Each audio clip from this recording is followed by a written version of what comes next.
มาแล้วมื้อนี้สิไปชายแดนจะไปเยี่ยมยามไอ้น้องที่ไปประจำป้อมชายแดนบ่ได้ไปชายแดนจักเทื่อก็มาครั้งแรกทางมันก็อ้าวหายๆนิดนึงเพราะว่าฟันฤดูฝนหากระเซาคันฤดูฝนนี่น่าจะไปบ่ได้อาจจะถึกช่วงที่ว่ามันฮอดฤดูแล้งดอกมันจะไปได้ทางมันก็โอ้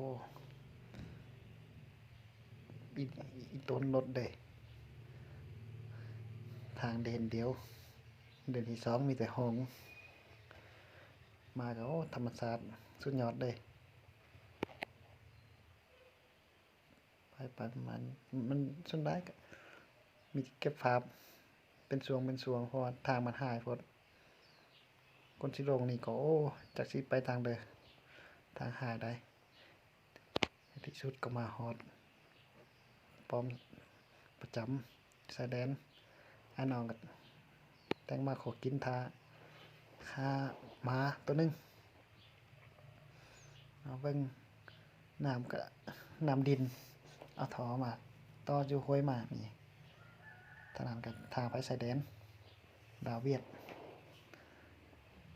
มาไล่ห่างจากมาแล้วมานี่มาเฮือนครัว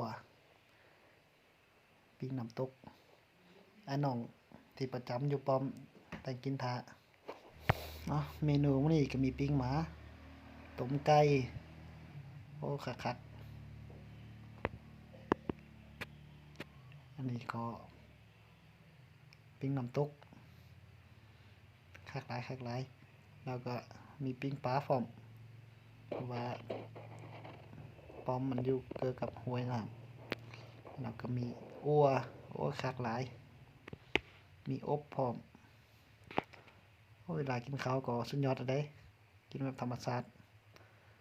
ขาดบ่ได้ก็มีของแก้มหน่อยหนึงความสามัคคีอ้ายน้องแล้วกับประชาชน